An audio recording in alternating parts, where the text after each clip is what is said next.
inna ashaddan-nasi adhaban 'inda Allahi yawma al-qiyamati al-musawwiruna.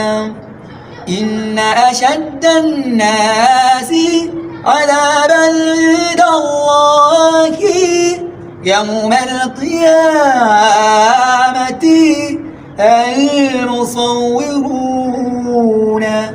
Akhrajahu al-Bukhari wa Muslim. Naam, ahbaba Rasulillah, tafsiri ya hadithi hii na hadithi zilizopita zapatikana katika YouTube channel. Ni waombe muandike jina mahususi na kisha muweze kusubscribe, msiache wala msisahau, lakini kubwa zaidi ni waombe muweze kushare katika groups mbalimbali na kwa watu tofauti tofauti.